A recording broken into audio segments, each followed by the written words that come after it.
Distance affects how people live, sometimes in profound ways they barely notice.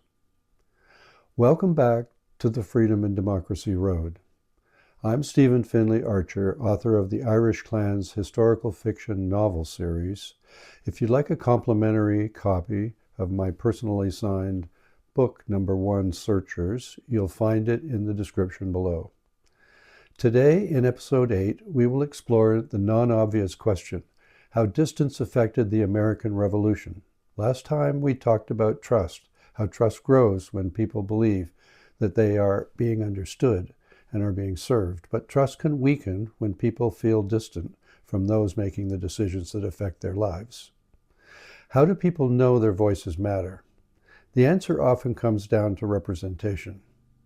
The famous phrase, taxation without representation, captured that concern. The issue was never simply taxes. The deeper issue was representation.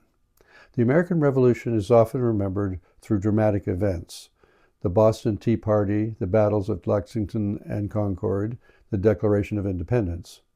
But revolutions rarely begin with dramatic moments. Usually they begin earlier, often quietly. And in America, one of the quiet forces was distance. For most of human history, government meant proximity. Rulers lived relatively close to the people that they governed. Officials could be seen, authority could be felt, decisions could be communicated quickly. The American colonies were different. Ultimate authority sat in London, more than 3,000 miles away, across an ocean, across weeks and sometimes months of communication. Britain still governed the colonies, but many of the local decisions had to be made where the people lived. The colonies were unquestionably part of the British Empire, but daily life could not wait months for every answer to arrive from across the ocean. As a result, colonists became accustomed to, to managing many local affairs through their own communities and assemblies. Over time, they developed habits of self-government. Life moved forward. Most colonists did not begin by seeking independence. Many considered themselves loyal British subjects. They shared language, traditions, laws, and cultural ties with Britain. The question increasingly became, who should make the decisions affecting life in America? People living in America or officials governing from across the ocean?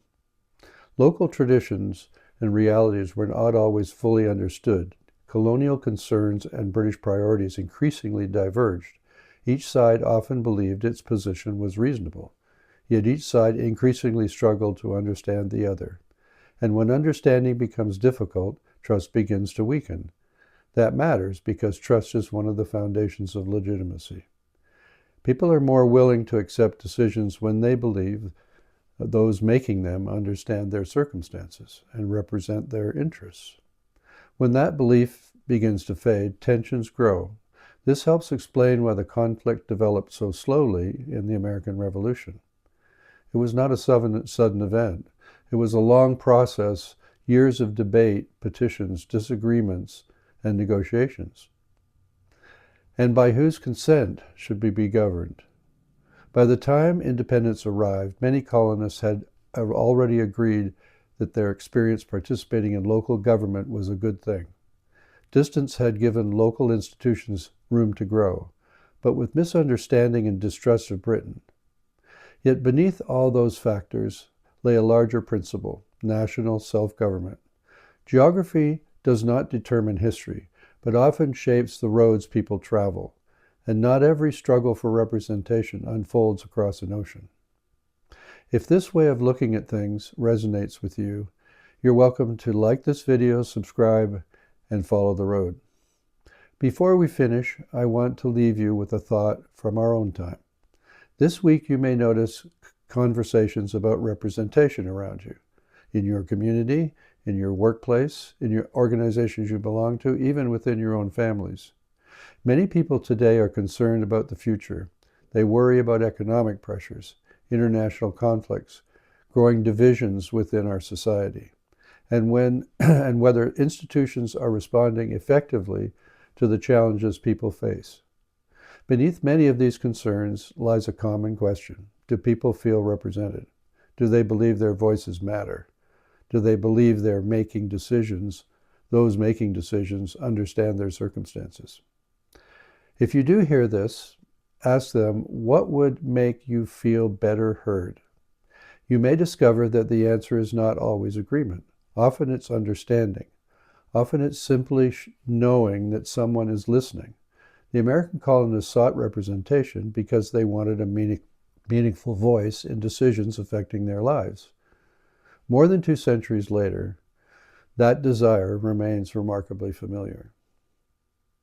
Thank you for walking a bit of the road with me today. If you'd like to continue along the road, you're welcome to subscribe and like this video, if it speaks to you. And if you'd like to begin my journey, you can find a complimentary copy personally signed of my first novel, Searchers, in the description below. Until next time, stay on the road to freedom and democracy, because the path only continues if we walk it together. Thank you.